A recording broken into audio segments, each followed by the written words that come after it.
Maybe I'll give you a real life example that I face in Supr daily. Suppose I have a basic trend or a chart that tells me at a date level how my demand or supply is working right now. How does my demand look like? How does my supply look like? And how does my sales look like? So I have these sort of information available with me. Now, suppose I'm monitoring them and I suddenly realize that there is a drop in sales but suppose from last week. Now, as a business analyst, a person, what my work would be to go deep dive into what happened exactly over that period of time. What is the reason that is causing that particular dip in sales. Now, while starting working as an analytics person, you basically form an initial hypothesis. Okay, initial hypothesis could be what are your initial thoughts about that problem statement. My problem statement here is that I am experiencing a loss in my sale due to some XYZ reason, and my initial hypothesis or initial thoughts could be at that time were basically we have COVID restrictions lifting up, and being an e-commerce platform where we have online e-commerce is basically where you have online delivery systems. So being an online delivery system, we experience that our losses our sales are decreasing. And the initial hypothesis, as I mentioned, is about COVID restrictions lifting up. Now that is what I think. Now I have to validate that. For validation, I will go deep into order data. How many people have been ordering with us?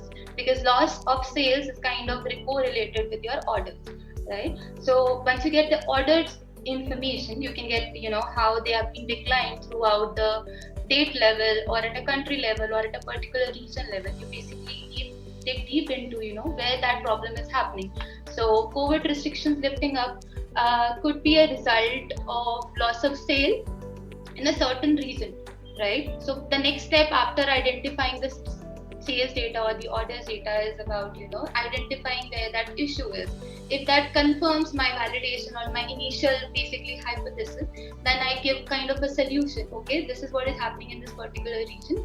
This could have been because of this, and what are the affected products? How these changes in the environment outside are affecting our sales, and what could be done. So you always get around after orders looking into the products. What are the products mostly being affected by this? And then you kind of give a solution.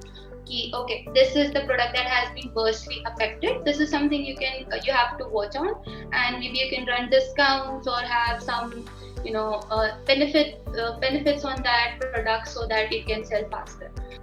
I think Astha summed it up very well. I think the main context of a business analyst role is problem solving. It could be in any form and it could be in any different way, right? But I think one thing that I would like to add there is that it's very subjective to the industry that you work in. Like, for example, if I'm working in oil and gas, the way I do business analysis is very different than what maybe Palak is doing at a financial organization, right? So I think that context I would like to say that each company that you look at, you have to look at what exactly you're looking for and what attracts you to that role. Because business analyst, even though it's one term that is used all across the country and all across the globe for this particular role, it's very company agnostic. So yeah, just one heads up for people looking to a career in this particular space. Just look at the industry that you're interested in, because it varies.